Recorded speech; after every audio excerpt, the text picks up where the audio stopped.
খুব ভালো করে দেখে বলুন তো এই মাছটার কি নাম? আপনারা অনেকেই হয়তো এই মাছটা জানেন না। এই মাছটা হচ্ছে ফ্যাসা মাছ। আমাদের মধ্যবিত্ত বাঙালিদের ইলিশ বললেই সবাই চেনে। এই মাছের ঝাল কিন্তু দারুণ টেস্ট হয়, পুরো ইলিশ মাছের মতোই।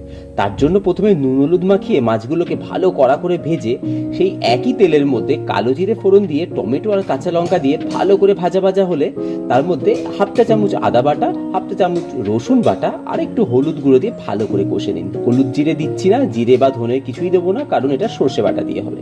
দিয়ে একটু জল দিয়ে ভালো করে মশলা কষা কষা হলে সর্ষে আর পোস্ত বেটে ভালো করে ছেঁকে নিয়েছি, নিয়ে তারপর উপর থেকে ভাজা মাছ দিয়ে পরিমাণ মতো জল দিয়ে ভালো করে ফুটিয়ে নামানোর আগে একটু ধনে পাতা আর উপর থেকে একটু সর্ষের তেল ছড়িয়ে দিন। গরম গরম ভাতের সাথে এর জুড়ি মেরা ভাত। আজকেই বাড়িতে ট্রাই করুন আর কমেন্ট করে জানাবেন কেমন লাগলো। আর রেসিপিটা ভালো লাগলে চ্যানেলটা সাবস্ক্রাইব করতে ভুলবেন না। টাটা।